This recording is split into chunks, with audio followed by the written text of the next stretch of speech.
Most people live their entire life thinking the voice they have today is their natural voice. And so if they change, it's fake, it's inauthentic. Hear me out. You lost your natural voice when you were 3 years old. You then copied and emulated the voice around you to form yours. And then you never tried to change that again. As you grew up, you have this vocal identity which you don't want to lose. If you can produce a certain sound, series of vibrations using your voice, but you never did before, it's not fake. It's unfamiliar to you. Your voice is like a piano. Because you have only practiced one key for your entire life, you mistake thinking it's the only way you can play around. In contrary, you are unfamiliar with the 87 other keys. Once you start practicing them one by one, you become more familiar and it becomes your reality. Most of these ideas come from Win Gyang Kwang. Credit goes to him. I'm just someone bringing them here to make your life easier. Now, how do you use your voice to speak like a pro on camera?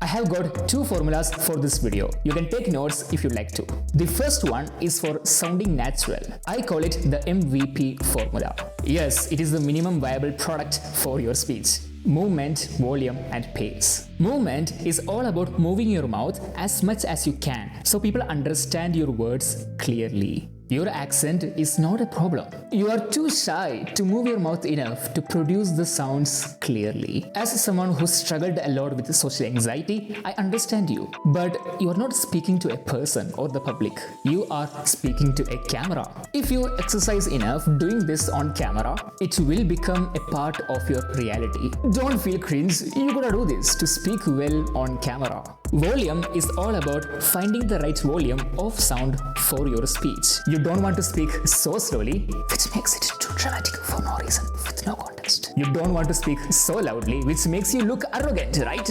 Most people speak with a 3 out of 10 volume. Increase a little bit from there to sound clear for your microphone. Pace is all about decreasing the speed of your sound to emphasize on certain points, and increasing the speed when they don't pay too much importance for the main context. Notice how I speak.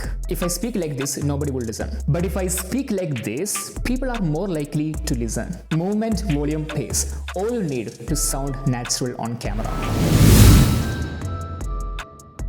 The formula I use here is MEP after MVP, melody, emotion, pause. Melody is the mood of your sound to give context without words, purely through your voice. If I'm speaking like this, it feels I am hopeless. On the other hand, if I'm speaking like this, I'm so happy. If you don't have a melody for all different scenarios, your speech will become boring. So play with melodies to make it more interesting. Emotion is about expressing the feeling with your face along with your melody. If your voice is communicating happiness, but your face is communicating none of the emotion, it wouldn't match. Emotion is an add-on to your melody for making the story more interesting. Pause is the gap you give between phrases or contexts to allow your audience to process the information you just said. If I'm speaking with no pause, I'm speaking continuously like I'm in a deathbed and I have so many thoughts to share with my friends and family, like I only got 30 seconds in the world, nobody would understand what I'm saying. Have intentional pauses to make your message more clear for people to understand. Again, you're speaking to camera, not to a person. You can practice anytime you want.